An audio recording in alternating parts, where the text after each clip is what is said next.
Muy buenas noches, amigas y amigos. Mi nombre es Manuel López Sáenz. Hoy es 2 de junio del año 2020 y esta es la transmisión número 86 ya del contenido Ciberterritorio Informativo, un espacio por la promoción de una cibercultura para el consumo y producción inteligente de contenido en la red, en este caso, contenido de carácter informativo puesto a su disposición para realizar un ejercicio de tesis, antítesis y síntesis sobre los temas más relevantes de la realidad nacional. En este espacio promovemos precisamente un ejercicio de contraste, identificando que hay tres grandes bloques de información en la actualidad de nuestro país.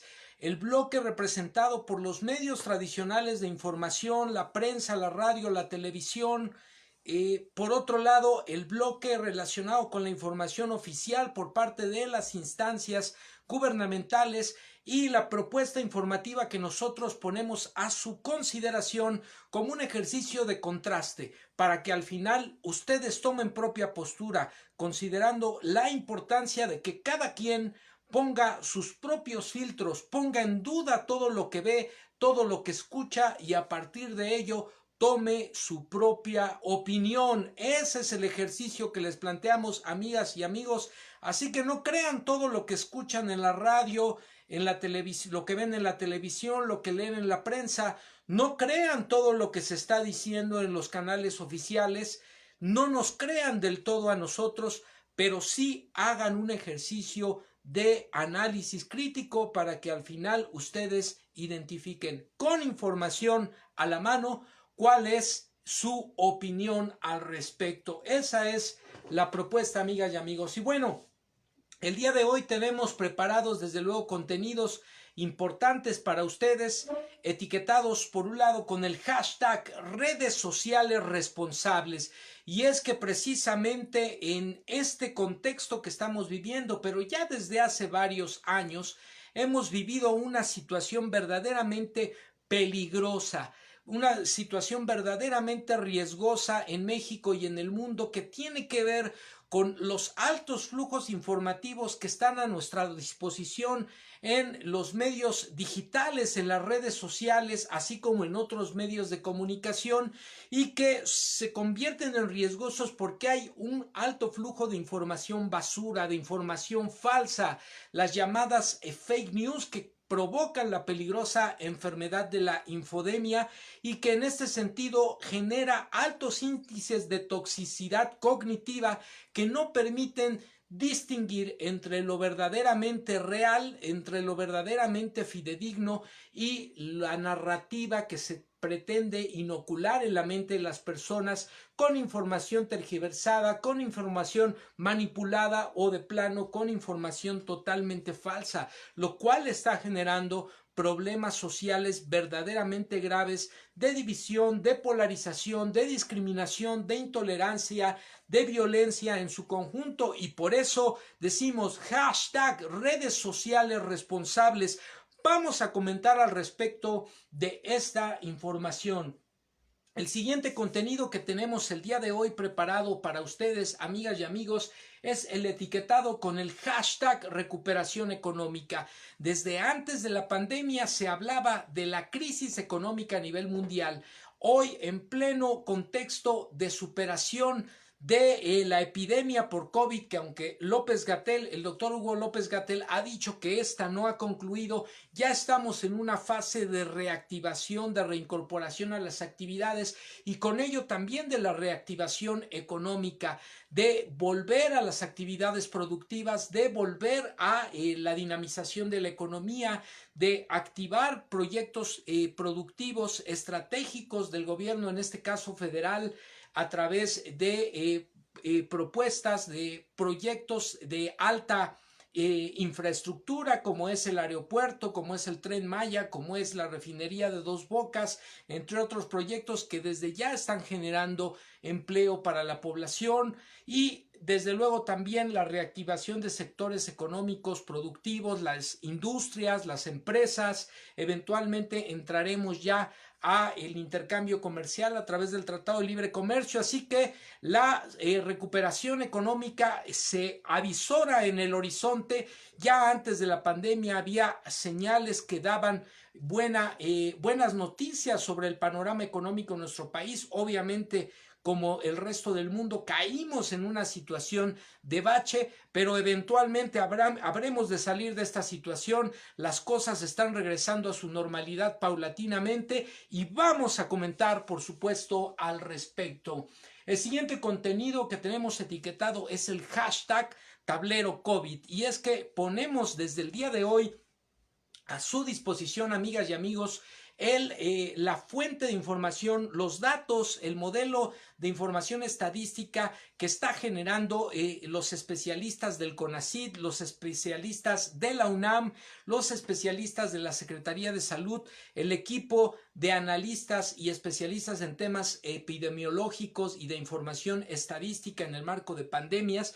Están generando información todos los días que los medios tradicionales de comunicación no están dando a conocer. Bueno, incluso yo he visto poco énfasis en un dato que es sumamente relevante por parte incluso de las autoridades federales de salud a nivel del gobierno federal en nuestro país, y es justamente la cifra que tiene que ver no con los infectados acumulados, no con el número de defunciones, que desde luego es lamentable, sino con el número de personas que han enfermado y que se han recuperado gracias a la atención de las médicas, de los médicos, de las enfermeras, de los enfermeros mexicanos que están haciendo una labor verdaderamente extraordinaria. Por supuesto que hay problemáticas que venimos arrastrando en el sistema de salud público federal desde hace décadas en nuestro país, pero aún así los médicos, las médicas, los enfermeros, las enfermeras están haciendo una labor extraordinaria, son verdaderos héroes vestidos de blanco, y vamos a dar las cifras que nadie dice o que pocos retoman, que tienen que ver con cuántas mexicanas, cuántos mexicanos se han recuperado de esta enfermedad, y los números son verdaderamente extraordinarios, rebasan en demasía cualquier situación alarmista, cualquier situación que trata de poner en los encabezados de los periódicos, en los programas de radio y televisión, como lo más relevante, el número de decesos, el número de muertes. Así que vamos a comentar al respecto la información hashtag tablero COVID. Y finalmente, amigas y amigos, el contenido etiquetado con el hashtag pinches ridículos. Y es que el fin de semana pasado hubo algunas manifestaciones en diferentes estados de la República que fueron convocadas por una organización verdaderamente deleznable, encabezada por el empleado de FEMSA Coca-Cola, empresario salinista y traficante de influencias Gilberto Lozano, que se hace llamar presidente del Congreso Nacional Ciudadano. Convocaron a una serie de personas que salieron verdaderamente a hacer el ridículo en algunas avenidas de México, con sus carros, a manifestarse con sus carros de lujo. Difícilmente creo que haya gente, sobre todo de la verdadera élite, que haya salido a manifestarse ese día. Probablemente algunos, pero principalmente se salieron a manifestar los llamados wannabe, los aspiracionistas que creen que por tener un carro de lujo, que creen que por tener cierto ingreso económico pueden mirar por encima del hombro al resto de la población, y salieron, según ellos, a reclamar las políticas del actual gobierno federal y a pedir la destitución del presidente de la República. Y en medio de esas manifestaciones, un hombre extraordinario, un representante de la clase trabajadora de este país, se asomó desde un camión de servicio de transporte público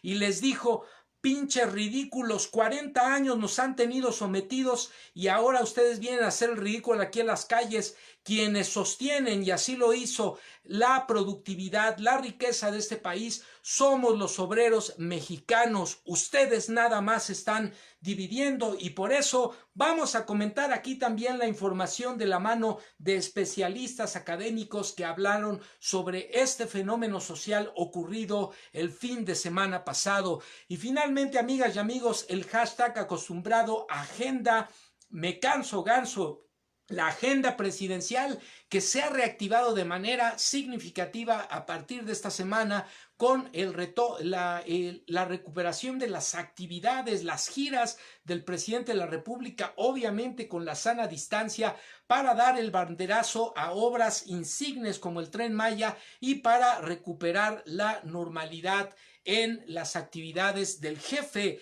del Estado mexicano, mientras otros siguen tratando de asustar a la población, otros tratando de desinformar, otros inconscientes creyendo que el problema no existe. Bueno, pues la vida tiene que seguir, y así lo está señalando también el jefe del Estado mexicano de manera responsable, ejerciendo su liderazgo, pero por supuesto con los cuidados, con las precauciones debidas, poniendo el ejemplo. Así que vamos a comentar también la información al respecto, amigas y amigos, y comenzamos con la información que tenemos preparada para el día de hoy para ustedes. El primer contenido etiquetado con el hashtag, decíamos, redes sociales responsables, lo recuperamos del periódico El Mundo, Le Monde, dirían algunos, el periódico francés de primer orden, que publica el día de ayer precisamente un artículo de opinión que me pareció de la mayor relevancia. Ustedes pueden entrar al portal del periódico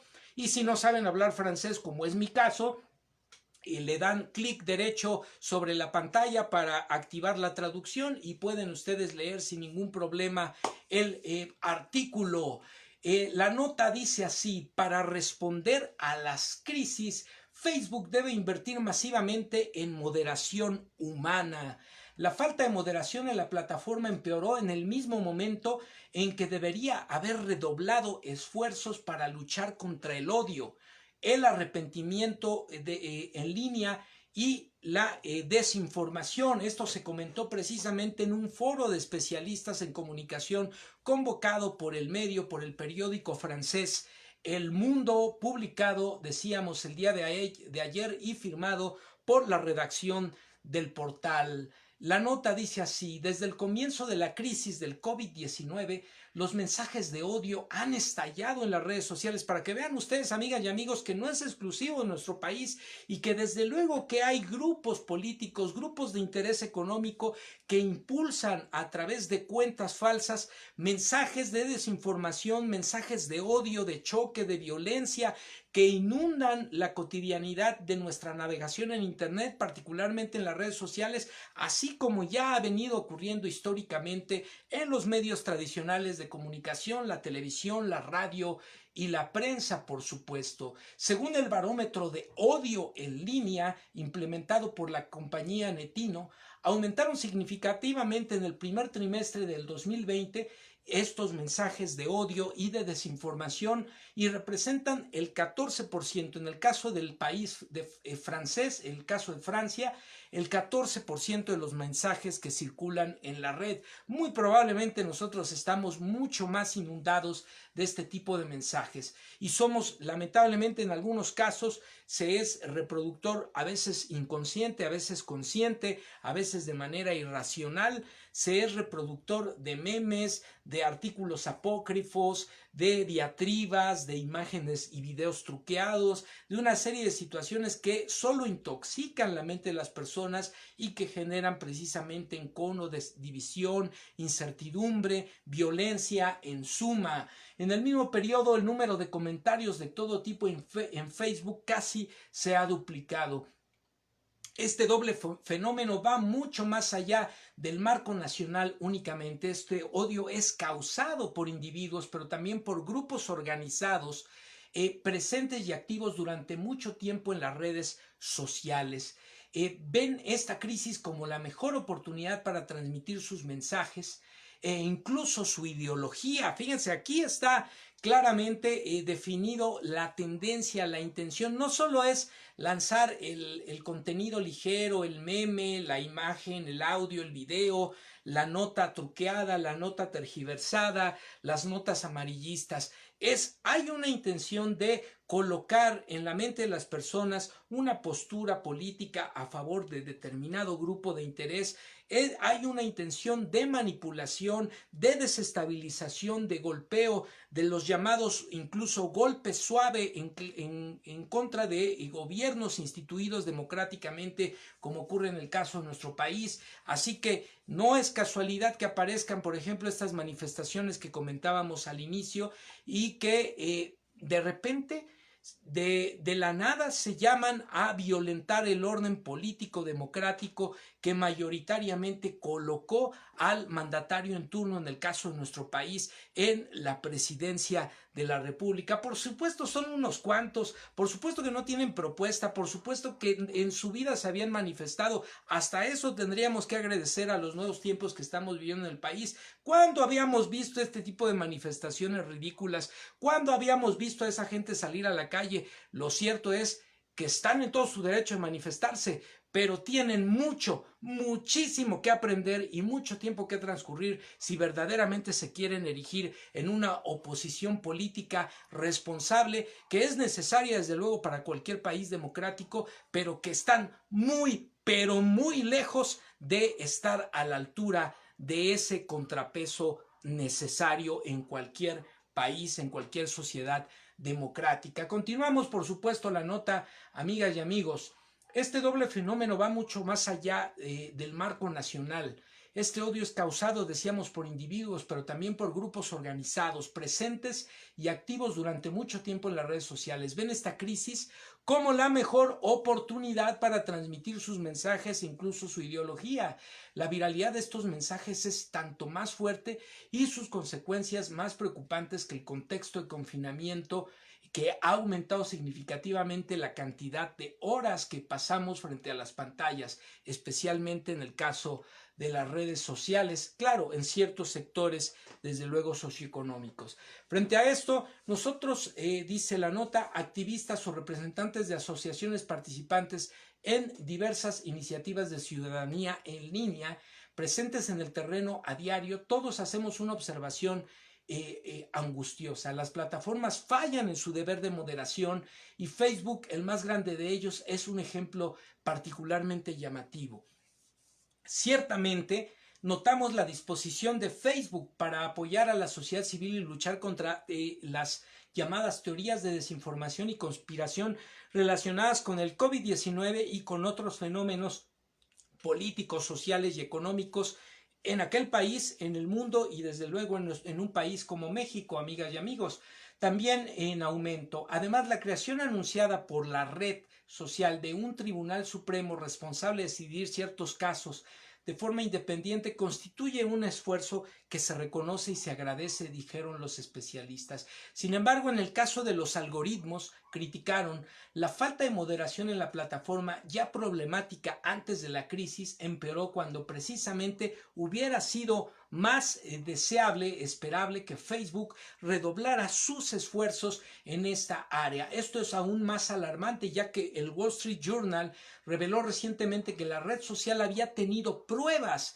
después de realizar una investigación interna de que su algoritmo contribuyó a la proliferación de contenido extremo sin que esto lo empujara a efectuar cambios fundamentales. Además, otras disposiciones que tienen que ver en Francia con la entrada en vigor próximamente de la llamada ley contra el odio en línea, no se ven como en el caso particularmente del corporativo transnacional Facebook pueda estar en la condición o en la disponibilidad de cumplir con estas regulaciones en aquel país. Fíjense ustedes, amigas y amigos, y bueno, por supuesto, las empresas que ofertan estas plataformas tienen una responsabilidad muy importante para con sus usuarios, que vaya que desde las prácticas que hacemos en estas plataformas les damos información sumamente valiosa y les generamos día con día ganancias millonarias, estratosféricas. Lo menos que pueden hacer es cuidar sus políticas de vigilancia de contenido, obviamente no con una intención de censura, pero sí con una intención de prevención de un espacio libre de violencia, libre de desinformación, libre de esta llamada infodemia, de esta intoxicación con noticias falsas y sobre todo libre de comportamientos que abonan al radicalismo, a la violencia, al enfrentamiento entre grupos sociales, entre culturas, entre grupos raciales, etcétera, etcétera. Y bueno, si los corporativos tienen que hacer su tarea y no la están haciendo, también nosotros como usuarios tenemos que hacer una tarea sumamente importante y esta tarea tiene que ver precisamente con revisar nuestras prácticas, revisar nuestros hábitos de consumo de contenido, de difusión de contenido, de producción de contenido y de análisis de la información de diferente índole a la que cotidianamente tenemos acceso. ¿Cómo la validamos? ¿Cómo la analizamos? ¿Cómo la circulamos? ¿Qué decidimos? ¿Cómo decidimos interactuar con esta? Es de la mayor importancia. Tenemos en nuestras manos una herramienta verdaderamente extraordinaria, amigas y amigos, que nos convierte a todos de manera exponencial y desde ya en medios de comunicación alternativos. ¿Cómo la queremos usar? ¿Cómo la hemos usado? ¿Cómo la queremos usar? ¿Y qué queremos seguir haciendo con este recurso extraordinario? Esa es la reflexión y por eso decimos hashtag redes sociales responsables. Pues con esto cerramos la primera nota, amigas y amigos, del día de hoy. Voy a ver si está el volumen correctamente porque tengo la duda desde que inició la transmisión y no me había detenido en eso. Todo está correcto. Muy bien. Bueno, estamos cerrando con esto el primer contenido de la transmisión del día de hoy. Continuamos con el segundo contenido etiquetado con el hashtag recuperación económica. Esta nota la recuperamos precisamente del portal de noticias del periódico El Financiero, publicada el día de hoy y firmada por la redacción de El Medio, El Financiero Bloomberg, este portal de noticias, este periódico especializado en temas económicos. La nota se titula Hacienda estima una recuperación tipo Nike, dice así, de la economía mexicana. El titular de la dependencia, Arturo Herrera, dio algunos detalles sobre cómo el gobierno está impulsando medidas para la nueva normalidad. Y sí, escucharon bien, una recuperación tipo Nike, la palomita. Vamos a explicar un poco esto porque a mí también me hizo mucha mella cuando escuché las notas, empecé a revisar las notas y que tenían esta idea. Bueno, dije, ¿de qué se trata? El secretario de Hacienda y Crédito Público, Arturo Herrera, estimó que la recuperación económica del país se dará en forma de palomita, es decir, el logo de la marca deportiva Nike. En un video publicado en YouTube este martes, explicó cuál es la posible trayectoria que tomarán tras las afectaciones derivadas de la economía del COVID-19, las afectaciones derivadas de la pandemia, por el COVID-19, la economía de nuestro país. Con la sana distancia y para evitar riesgos, un día, por decir algún ejemplo, pronto se le permitirá a los restaurantes volver a abrir. Estos van a generar un impacto importante en ingresos. Van a empezar a comprar a sus proveedores, a pagar a los cocineros, a los meseros, pero los restaurantes van a abrir en condiciones distintas a las que tenían antes, en febrero o marzo. Menos mesas y con un mayor espacio o distancia, la llamada sana distancia entre estas para proteger la salud de los comensales en horarios diferentes, etcétera. Pero eso va a hacer que los negocios empiecen a subir de una manera muy rápida con respecto a la base del cierre. Va a ser un ritmo más lento.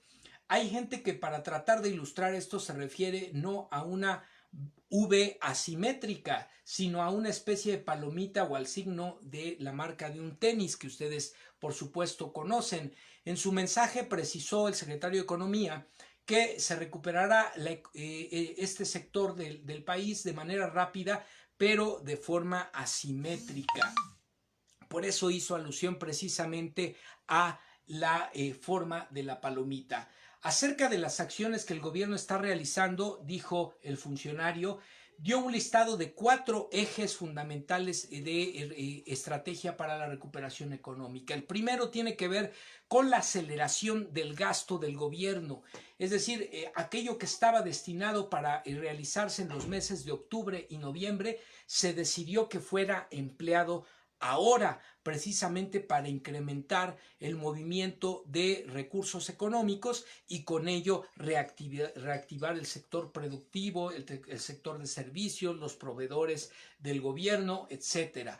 Lo aceleramos fundamentalmente, dijo, en proyectos que tienen mayor capacidad de absorción, es decir, proyectos donde el gasto se traduce de manera más rápida en empleos, en inversión, como es el caso de las obras del aeropuerto de Santa Lucía, como es el caso de la refinería de Dos Bocas o el Tren Maya, que desde el día de ayer y hoy se dieron los primeros 2 banderazos de salida, de arranque de las obras de este proyecto emblemático para nuestro país y para la economía nacional. También otros aspectos que tienen que ver con el otorgamiento de recursos suficientes a negocios que requieran programas o fondos de apoyo, de financiamiento para salir de la crisis en medio de la pandemia.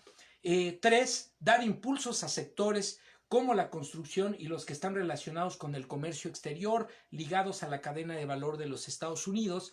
Y 4, utilizar el tratado entre México, Estados Unidos y Canadá, el TEMEC, que próximamente entrará en vigor, para impulsar y la reapertura en los sectores previamente mencionados. Y desde luego, pues esto se observan ya algunos impactos positivos. Por ejemplo, en el caso del Tren Maya, se estima la generación en el mediano largo plazo de hasta 80,000 empleos por estas obras que se empezarán a realizar. En el caso de la refinería se estiman 123,000 empleos entre empleos directos e indirectos y al momento ya han transcurrido más de 20,000 empleos los que se han generado como resultado de las obras que ya están en curso de esta refinería. En el caso del aeropuerto de Santa Lucía, que también ya están las obras en curso, se estiman que al momento se han generado ya alrededor de 20,000 empleos y en breve pues se habrán de generar más fuentes de trabajo, sobre todo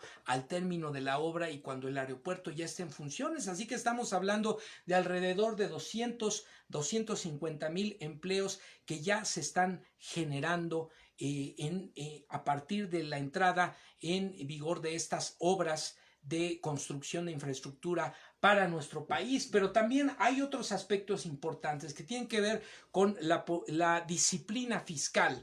En los días recientes se anunció que Walmart pagó un adeudo de 8,079 millones de pesos al SAT.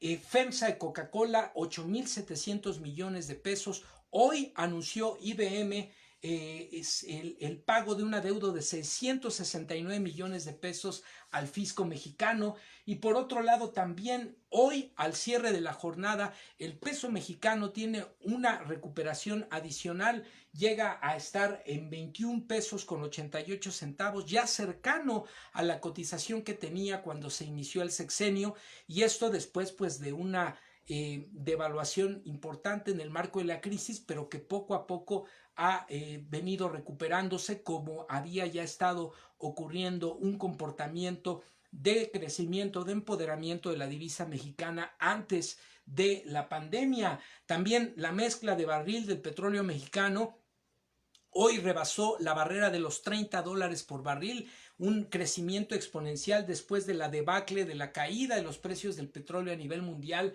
Ya se cotiza la mezcla mexicana en $32 con 40 centavos por barril, y al cierre de la jornada del día de hoy la Bolsa Mexicana de Valores tuvo también un dato positivo, un crecimiento del 1.3%, cerró a la alza la Bolsa Mexicana de Valores. Así que los indicadores poco a poco empiezan a dar certeza de que las cosas cosas van a empezar a avanzar y van a regresar a la normalidad y van a empezar una franca recuperación económica. Por eso decimos hashtag recuperación económica a la vista. Y bueno, amigas y amigos, con esto cerramos el segundo contenido de la noche. Vamos al tercer contenido etiquetado con el hashtag tablero COVID. Y aquí les vamos a recomendar que visiten el portal de coronavirus.gov.mx/datos/.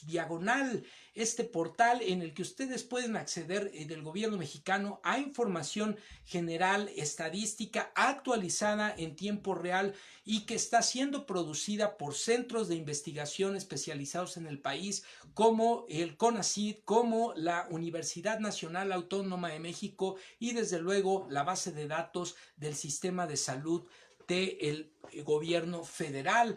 Así que aquí ustedes pueden encontrar información general de los datos sobre la pandemia en nuestro país, el comparativo, datos de comparativo con las distintas regiones de nuestro país, los mapas generales, podemos tener materiales de descarga, desde luego, notas metodológicas en donde se explica o se da una interpretación más clara sobre lo que indican los datos de los especialistas en materia de la pandemia y que al momento en tiempo real se tiene un acumulado, como ya lo han informado las autoridades, de 97,326 casos.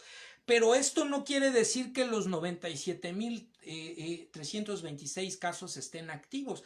Esto es lo que se ha contabilizado desde el primer contagio detectado a la fecha, pero en realidad los casos activos son solo 16,940. Y cuando digo solo, no estoy minimizando el problema sanitario que representa la enfermedad por el COVID-19 en nuestro país y en el mundo. Lo que estoy diciendo es que hay un tratamiento verdaderamente perverso, manipulador, alarmista por parte de los medios tradicionales de comunicación en relación a estas cifras. Generalmente lo que nos presentan son los 97,300 casos confirmados y 10,637 defunciones, las cuales son por supuesto lamentables. Una sola vida humana que se haya perdido es verdaderamente lamentable. Esto es lo que presentan incluso en las primeras planas de algunos periódicos el día de hoy, pero no dan un dato importante. ¿Por qué está muriendo tanta gente en el país por esta enfermedad? Está muriendo tanta gente porque hay, antes que el COVID-19, una pandemia que se dejó crecer, que se alimentó, que se incentivó desde políticas públicas en salud irresponsables en los gobiernos anteriores, que generaron una pandemia terrible de obesidad. México es el primer lugar a nivel mundial de obesidad y ese es uno de los padecimientos que se correlacionan con la entrada a la fase más grave de la enfermedad por COVID-19. Por supuesto, también está el tema de la diabetes, de la hipertensión, el tema del cáncer y de otros padecimientos crónicos que generan inmunodepresión. Entonces, esos datos, que son estadísticas que se han acumulado por décadas en nuestro país, no están siendo vistos. Ya la Organización Mundial de la Salud ha señalado el día de hoy que en el mundo y en México en particular, durante décadas se dejó crecer este problema de salud. El tabaquismo también, tenemos un problema fuerte de adicción al tabaco y esto genera mayor vulnerabilidad en la población cuando se tiene en el organismo la infección por el COVID-19. Pero hay otro dato muy importante y que por más que busquen, los reto a que busquen en los periódicos, en la televisión, en el radio, a través de los espacios de internet, busquen quién está diciendo cuántas personas se han curado, se han infectado de COVID-19 en nuestro país y cuántos se han curado. Ese dato no lo están diciendo. ¿Por qué? Porque rebasa por mucho el problema de los infectados activos, porque rebasa por mucho el problema que es grave, desde luego, y lamentable de las defunciones, y porque además habla del extraordinario trabajo que están haciendo nuestras médicas, nuestros médicos, nuestras enfermeras, nuestros enfermeros, las autoridades sanitarias, el sistema de salud mexicano público en su conjunto, a pesar de la precariedad, a pesar del desmantelamiento del que fue objeto durante décadas por los gobiernos irresponsables que antecedieron al gobierno federal actual, a pesar del saqueo, a pesar de las intentonas de privatización, del recorte de presupuesto, del recorte personal, de la compra encarecida de insumos, del abandono de infraestructura hospitalaria. Nuestro sistema de salud y nuestros profesionales de la salud están haciendo una labor extraordinaria. Por eso ha habido en diferentes momentos de la pandemia un reconocimiento de la OMS, de la Organización Mundial de la Salud, a la labor del gobierno mexicano y de los profesionales de la salud en la materia. Y es que a la fecha tenemos de 97,326 casos acumulados, de los cuales solo 16,940 están activos y lamentablemente 10,637 personas han perdido la vida. Tenemos 70,308 personas que han padecido la enfermedad y que se han curado. Es decir, tenemos más del 80% de efectividad en la atención a la población que se ha infectado por COVID, que se ha recuperado. Si el número total de confirmados es de 97,000 y el de recuperados es de 70,000, tenemos más del 80% de efectividad en las medidas de salud.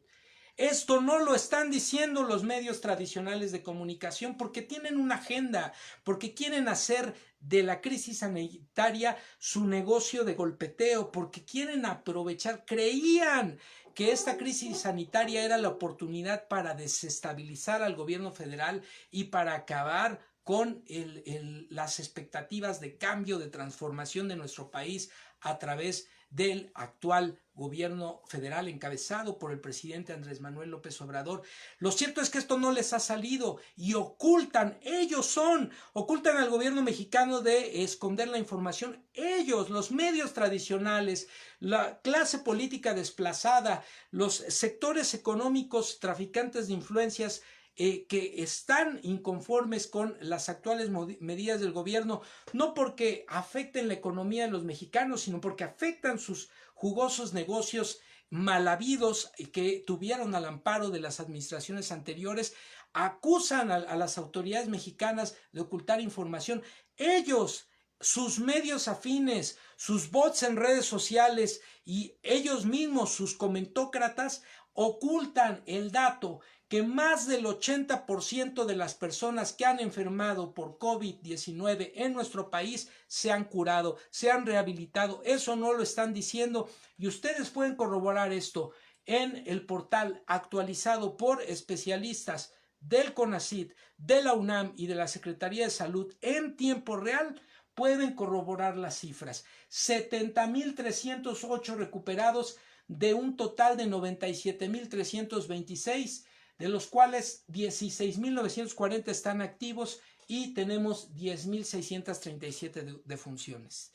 ¿Quién está mintiendo? ¿Quién está ocultando los datos? ¿Y quién está haciendo las cosas? Todavía la oposición moralmente derrotada se rasga las vestiduras en la comparecencia del subsecretario de Salud, López-Gatell, en el Senado, acusándolo de violencia de género, acusándolo de barbaridad y media, de ocultar información después de que lo estuvieron provocando, cuando él contestó de manera respetuosa pero enérgica a todas y cada uno de los legisladores que se encargaron de lanzar diatribas. Aquí están los resultados, amigas y amigos. No es cierto que se esté ocultando información. Voy a voltear incluso la cámara para que vean de propia mano el portal. Aquí lo pueden ver ustedes. Aquí están las cifras. 70,308 recuperados de un total de 97,326 acumulados, 16,940 activos y 10,637 lamentables defunciones. ¿Quién está mintiendo? ¿Quién está ocultando la información? Ahí lo pueden ustedes corroborar y no son datos solo de las autoridades en salud, son datos de especialistas, de epidemiólogos, de estadistas, de especialistas en ciencias estadísticas, matemáticos, que están generando esta información en tiempo real, es actualizada en todo el tiempo. Yo hace rato publiqué que iban 67,000 recuperados, pues ahorita a las 10:42 de la noche tenemos más de 70,000 personas que afortunadamente se han recuperado después de padecer la enfermedad, han salido adelante. Aquí lo tienen ustedes, amigas y amigos. Y bueno, vamos con esto cerrando este tercer contenido. Vamos ahora sí al último contenido de la noche. Ya estamos cerrando la emisión del día de hoy. Y bueno, comentarles esta última nota. La recuperamos del portal de la revista política Polemón, de la cual es director el periodista Jaime Avilés, el conocido periodista de La Jornada y de otros medios de comunicación impresos, digitales, que ha dirigido o que ha abierto esta revista de análisis político, Polemón. Publica hoy una nota, bueno, perdón, el día de ayer, una nota, un artículo de opinión verdaderamente extraordinario. El artículo es un poco largo, voy a tratar de sintetizarlo, pero les invito desde luego a que ustedes entren al portal, lo lean. Como siempre, les dejamos a la mano las notas que estamos aquí consultando para que ustedes puedan corroborar la información y tomar propia postura. La nota, decíamos, la recuperamos de este portal y está firmada precisamente por el analista, quien es doctor en economía, profesor de la Facultad de Economía de la UNAM, miembro del Sistema Nacional de Investigadores, el doctor Adrián Escamilla Trejo. Y la nota dice así, a propósito del hashtag pinches ridículos. La nota dice así: la gran lección del obrero, con voz de plomo, que le gritó a los fifís. Dice así la nota: fifí es un junior de nuestros tiempos, conservador que no quiere un cambio, está a favor de un régimen autoritario y que finge ser un liberal. Las peculiares protestas a bordo de automóviles convocadas el sábado 30 de mayo en contra del gobierno de Andrés Manuel López Obrador hubieran pasado desapercibidas para la mayor parte de la población, de no ser por un hombre que desde la ventana del transporte público gritó con voz de plomo a los inconformes: esta es la fuerza que mueve a México, mostrando su fuerte brazo, su fornido brazo. Los obreros somos quienes movemos a México. Pinches ridículos, ustedes dividen a la sociedad. La escena revela la crisis que atraviesa la lógica neoliberal, que en el marco de esta pandemia ha entrado en una fase de descomposición aguda, mostrando la necesidad de construir nuevos arreglos sociales que reconozcan la importancia central de los trabajadores, no solo de las empresas, en el proceso económico. La estabilidad social del país y el bienestar de la ciudadanía solo se podrán alcanzar a medida que comprendamos, continúa la nota, las profundas implicaciones de aquel reclamo y trabajemos en pro de ello. A continuación, se hace énfasis en dos aspectos del mensaje y de su contexto.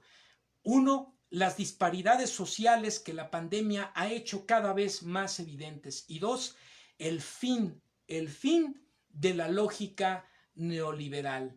La pandemia y los trabajadores. La escena del sábado retrata las disparidades sociales exacerbadas en medio de esta pandemia. Por un lado, un puñado de inconformes ocupaban los carriles centrales a bordo de automóviles, en su mayoría de lujo, a salvo y con la posibilidad de guardar sana distancia, mientras que en el otro lado, en la orilla de la avenida de las personas, tienen que amontonarse para subir al transporte público. Esa es la realidad de millones y millones de mexicanos, donde la sana distancia es una broma cruel.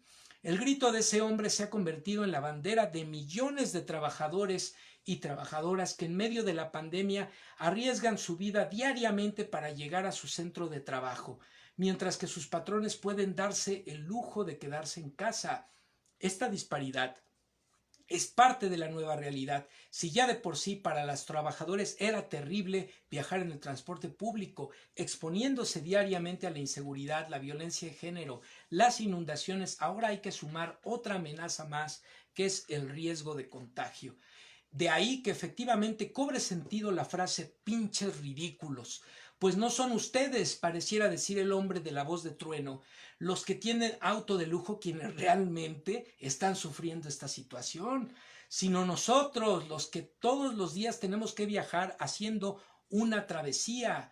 Que para muchos y muchas puede ser mortal. No olvidemos que en varios lugares del mundo los picos de contagio han sido muy altos con relación al promedio nacional debido a las malas condiciones laborales y las exposiciones a los trabajadores al riesgo, como fue el caso de Bérgamo en Italia, donde ocurrió una verdadera masacre. Pero más allá de esta escena y las reacciones que ha generado, el reclamo de este ciudadano representa un profundo cuestionamiento que hace añicos la lógica que sustenta el sistema neoliberal. El neoliberalismo no es una simple ideología que promueve la naturalidad del mercado, es decir, una concepción del mercado como ente más eficiente que el Estado para organizar la vida social. Este enfoque solo acentúa la faceta destructiva del neoliberalismo, conocida por los estragos sociales de las privatizaciones, la desregulación económica, la contracción del gasto público y la reducción de los derechos laborales, por poner algunos ejemplos. Y esto es lo que hemos vivido durante décadas en nuestro país. Quedarnos en esta concepción nos llevaría a pensar que el neoliberalismo se trata de un enfoque antiestado y que bastaría con un cambio de signo en las políticas públicas y de un Estado interventor para superarlo. Pero en realidad, la esencia del neoliberalismo, como lo sostienen varios especialistas, consiste en generalizar la competencia como norma de conducta social y hacer de la empresa privada el único modelo de subjetivación, al grado de promover entre los individuos una relación consigo mismos como si fueran capital humano. Laval y Dardot, 2014, entre otros. A partir de esta lógica, se justifican las desigualdades en términos individuales y de competencia, incluso al extremo de aquellos que forman parte de la élite, de aquellos que aspiran, los llamados wannabes, a formar parte de la élite, y de aquellos que padecen el síndrome de Doña Florinda y que defienden el status quo de sus verdugos, ¿sí? Dicen, el que es pobre es porque no le echa ganas, y el que más tiene es porque se esfuerza. El cambio está en ti, cambia tú. Pues eso tendríamos que decirle a la bola de sátrapas que salieron en algunos casos a las calles en sus carros de lujo a manifestarse públicamente. Eso tendríamos que decir. ¿Quieres que cambien las cosas? Cambia tú, parásito, cambia tú, farsante, cambia tú, simulador. De esta forma, la creciente desigualdad trastoca la mentalidad del individuo, quien es llamado a conducirse como si fuera una empresa. De ese tamaño, la ideologización o la idiotización en términos más coloquiales. La creciente desigualdad social y la pobreza, que son los verdaderos fenómenos que mantienen dividido al país entre una minoría de ricos y una masa empobrecida, pasan a ser responsabilidad individual y no del modelo económico. Es culpa tuya, no trabajas, eres un huevón, eres un neófito, no sabes encontrar las grandes oportunidades que sí encuentran los emprendedores. Desde esta lógica, por tanto, la empresa y el empresario se convierten en los elementos centrales para el avance de la sociedad, ante los cuales el trabajador debe mostrar una actitud de agradecimiento por el empleo que le conceden y por la oportunidad que le brindan para realizarse como persona de bien. La lógica que organiza entonces el sistema neoliberal es que el empresario le hace un gran favor al trabajador al contratarlo, y muchos trabajadores aceptan este maltrato por el temor al desempleo, fenómeno que propicia una gran cantidad de abusos hacia los trabajadores. Esta terrible realidad se sustenta en una concepción tergiversada de las relaciones laborales y económicas, donde las empresas adoptan un papel casi redentor y a los trabajadores se les ve como un mero costo de operación. Tal enfoque ignora o esconde el hecho de que una empresa no es más que una actividad orientada a la maximización de ganancias individuales, la cual está muy lejos de perseguir objetivos sociales. En contraste con las cooperativas, podemos ver empresas que funcionen sin sus dueños, sin sus jefes, pero no podemos ver empresas ni fábricas que funcionen sin sus trabajadores. Y ahí tenemos el ejemplo del extraordinario de la cooperativa Point Pascual, que ha resistido décadas como una organización de trabajadores frente a los corporativos refresqueros más poderosos del mundo y han salido adelante. Una organización de corte social en donde los trabajadores son quienes generan y quienes administran, no solo generan la riqueza obtenida o las ganancias que se obtienen. En realidad los empresarios necesitan de sus trabajadores tanto o más de lo que estos dependen de aquellos. Porque si bien los primeros tienen el capital económico para invertir, son los trabajadores quienes realmente producen la riqueza al ser dueños de la fuerza de trabajo que transforma las cosas. La ventaja que tiene el empresariado es la creciente masa de desempleados que están dispuestos a ocupar de inmediato el lugar que deja vacante un compañero, lo que permite al capitalista imponer sus condiciones al trabajador, pero sin trabajadores, una empresa no sería más que un cascarón vacío. Esta lógica neoliberal que ha venido soslayando sistemáticamente la importancia del trabajador para aumentar la explotación del mismo ha llegado a una fase de declive, pues son cada vez más los millones de personas que están conscientes de que la fuerza que mueve a México y al mundo entero no son las empresas únicamente, sino fundamentalmente los trabajadores. Se trata entonces, en suma, y cerramos la nota, de todos aquellos que sufren día a día la precariedad del mundo laboral, que reciben miserables salarios a pesar de las largas jornadas de trabajo y que son despedidos al menor incidente. Ahora estamos viendo, el día de hoy vimos los encabezados de muchos periódicos que dicen: la pandemia dejó a mucha gente sin su fuente de trabajo, o millones están en la informalidad y perdieron su ingreso. Sí, ¿y cómo llegamos a eso? ¿Cómo llegamos a esa situación de vulnerabilidad de nuestra población? ¿Cómo llegamos a un país en el que más de la mitad está en la situación de informalidad? Que tienen que salir a la calle a vender algo porque si no, no hay insumo. Cuando se nos hablaban del crecimiento económico, de la generación de empleos, ¿por qué tenemos más de la mitad, más de 50 millones de mexicanas y de mexicanos en situación de vulnerabilidad? ¿Por qué no están incorporados a la economía formal si fueron tan trinchones sus modelos económicos? Si fueron tan efectivos sus políticas públicas, ¿por qué tenemos esa cantidad de mexicanos en situación de vulnerabilidad? Hipócritas, irresponsables, traidores al interés nacional, eso es lo que son.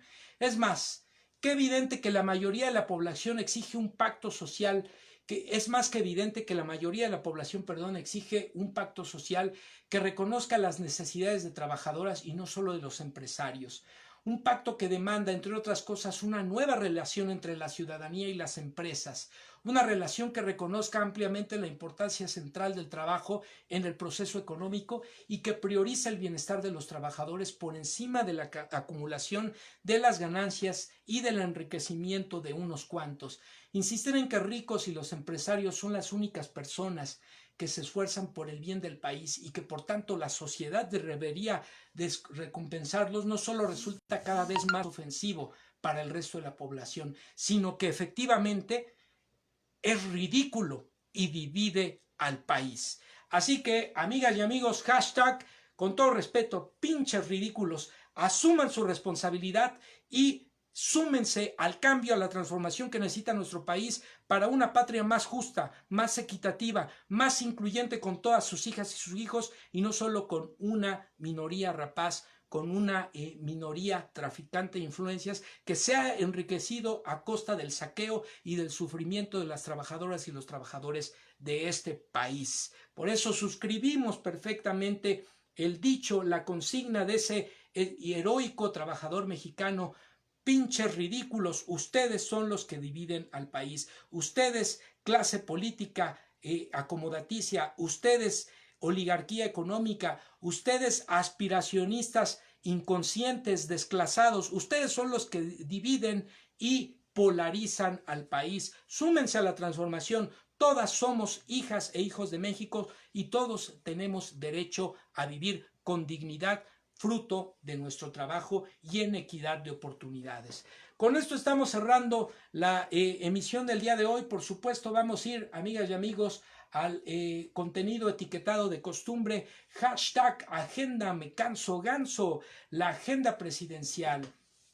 En esta ocasión, el 26 de mayo, en conferencia de prensa se anunció: es la última semana de la jornada de sana distancia, no relajemos las medidas, evitemos los contagios, se dijo en conferencia de prensa. El 27 de mayo, la nueva normalidad debe de acompañarse de la convicción para alcanzar una sociedad mejor, más justa, más incluyente. El 28 de mayo, también en conferencia de prensa, se dijo: el Estado debe tener como propósito principal garantizar el bienestar del pueblo. El 28 de mayo se dijo en Palacio Nacional: el quehacer político se apega a la convicción, entre otras, de que el poder solo tiene sentido y se convierte en virtud, dijo el presidente de la República, cuando se pone al servicio de los demás. El 28 de mayo se comparte la entrevista que se le hizo al presidente en Palacio Nacional por Epigmenio Ibarra. Vaya que les dolió esa entrevista a la oposición moralmente derrotada. El 29 de mayo, en conferencia de prensa, se anunció que el regreso a clases se realizará hasta que sea seguro para los estudiantes, maestras y maestros del país y los padres de familia. Así que ya estamos emplazados a estar atentos al semáforo sanitario. El 30 de mayo, informe al pueblo de México sobre los indicadores económicos desde Quintana Roo. El 31 de mayo, un mensaje también al pueblo de México sobre la situación de recuperación, de inicio de la nueva normalidad.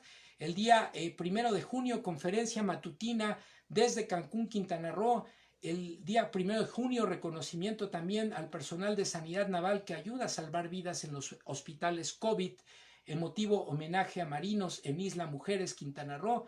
El día de hoy, hace 15 horas, la conferencia de prensa desde Mérida, Yucatán, y hace 7 horas el testimonio del actor Damián Alcázar, que ratifica, como muchas mexicanas y mexicanos, su apoyo, su respaldo al proceso de transformación que estamos viviendo actualmente en nuestro país. Pues con esto, amigas y amigos, estamos cerrando la transmisión del día de hoy. Por supuesto, en el post del video les vamos a dejar las notas que comentamos aquí para ustedes, para que ustedes puedan corroborar también la información que estamos poniendo a su disposición. Hoy no vi comentarios. He tenido algunos problemas con la conectividad. Sí veo que están conectados, pero aquí están. No me aparecían los comentarios. A ver, vamos a ver, leer los comentarios desde el principio. Disculpen ustedes, pero hasta ahorita que le moví el dedo en la pantalla, aparecieron. Luz Arendi Alcántara, Vane Retana Vaz, Ángeles Dávalos, Mayra Enríquez, Patricia Sáenz, Saraí Vargas, Lore TL, Ángeles Dávalos nos dice: exacto, eso también hay que decir. Patricia Sáenz me dice: hola hijo, hola madre mía, gracias por acompañarnos. Luz Arendi Alcántara, muy cierto profesor lo que usted menciona, gracias. Charlotte María Sáenz, nuestra prima, mi prima, saludos. Ángeles Dávalos, y así es, quienes hemos sostenido este país somos los trabajadores. El meollo del asunto es que quienes tienen el complejo de falsos ricos hacen estos desmanes provocando y dividiendo, pero son abrumadoramente mayoría, eso sí hay que decirlo también. La doctora María Eugenia Guerra, buenas noches. Ángeles Dávalos, escucha bien, gracias. Nayeli Vázquez, Patricia Sáenz nos dice: la oligarquía nacional e internacional financiadas por Soros pretende perpetuar el orden globalista pospandemia. Así es.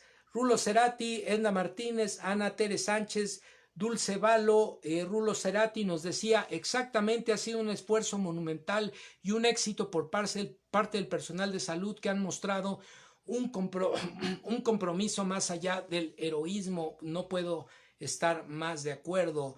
La doctora María Eugenia Guerra nos dice, los fifís creen que la mayoría de los mexicanos somos idiotas. Siempre nos han tratado así, las televisoras nos ven como tontos, pero las cosas han cambiado y salieron en sus autos y trataron de aparentar, ¿qué dice aquí? Aparentar ser una manifestación masiva como si nadie pudiera percatarse de los poquitos changos, dice la doctora Guerra, que salieron a sacar su odio y su clasismo, su discriminación por temor, eso lo agregué yo, por temor a perder sus privilegios. Patricia Sáenz nos dice, estuvieron muy activos, qué bueno que vi que estaban los comentarios porque no me aparecían en pantalla. La derecha golpista dice Prianderé miente y tergiversa todo lo que realiza AMLO y su equipo apoyados en la prensa y noticieros de televisión porque ya no se les dará chayote por el gobierno y padecen de porofobia, odio a los pobres. Promoviendo un genocidio, diciéndole a la gente que lo de la pandemia es mentira, como un empresario de TV y sus comentaristas, el caso de Salinas Pliego. La doctora María Eugenia Guerra nos dice, en Puebla se hicieron pruebas en la central de abastos y según acabo de leer, el 95% salieron positivas. Mucha gente aún sin síntomas, como dicen los fifís, trajeron el virus y los pobres ¿qué dice aquí? Y los pobres, ahí se me borró, y los pobres la están padeciendo, muriendo. 2 familiares, una prima segunda murió ayer, lo lamentamos mucho, nuestras condolencias, doctora, y su esposo hace una semana. Es una realidad el problema sanitario de COVID. Ella era una mujer de muy bajos recursos, era franelera, al parecer habrá más muertos entre la gente pobre, entre su necesidad de sobrevivir y su ignorancia y sobre todo su vulnerabilidad, dice la doctora, lamentable. Pues por supuesto, y desde luego dedicamos esta emisión, amigas, amigos, en memoria de la maestra, nuestra compañera maestra, ya jubilada desde hace algunos años, la maestra Silvia Espinosa Aguilar, quien esta semana lamentablemente también tuvimos noticia de que falleció por el coronavirus, por padecimiento de COVID-19. A su memoria, a sus familiares, nuestro pésame, y desde luego dedicamos esta emisión a todas y todos quienes están padeciendo directa o indirectamente de problemas de salud. Esperamos que pronto puedan ver la luz al final del túnel y sobre todo que actuemos con responsabilidad, observando las medidas sanitarias, observando el cuidado debido de nosotros y de los demás, atendiendo a la información oficial, fidedigna, científica, fundamentada, no a especulaciones irresponsables y por supuesto estando ciertos de que en algún momento tenemos que regresar a nuestras actividades y hacerlo de manera ordenada, de manera consciente, observando las medidas de higiene. Somos más los que queremos la transformación y el cambio, ni una oligarquía, ni una enfermedad, ni en ninguna otra calamidad nos van a detener. Así que, amigas y amigos, con esto nos estamos despidiendo del día de hoy. Nos dice Patricia Sáenz, mi más sentido pésame a sus familiares. La doctora Guerra también nos dice que descanse en paz. Nuestra compañera maestra Silvia Espinosa Aguilar, hasta siempre. Bueno, pues amigas y amigos, con esto estamos terminando la emisión del día de hoy. Mi nombre es Manuel López Sáenz. Esto fue Ciberterritorio Informativo en su edición número 8686. Hoy, 2 de junio del 2020, son las 11 de la noche con 6 minutos. Recordándoles que este es un contenido por la promoción de una cibercultura para el consumo y producción inteligente de contenido en la red, en este caso contenido de carácter informativo puesto a su disposición para realizar un ejercicio de tesis, antítesis y síntesis sobre los temas más relevantes de la realidad nacional. les invitamos a suscribirse a nuestro canal en YouTube, Ciberterritorio Informativo Manuel López Sáenz. Denle me gusta a los videos, compartan para que poco a poco lleguemos a más y más personas. Les agradezco como siempre el amable favor de su presencia. Estamos en deuda con la doctora Guerra, no se nos olvida de las recomendaciones de noticieros matutinos. No tuvimos tiempo ahora, pero lo vamos a hacer. Doctora Guerra, estamos en deuda con usted. Y pues les agradezco mucho. Muy buenas noches, que descansen. Cuídense mucho y hasta la próxima.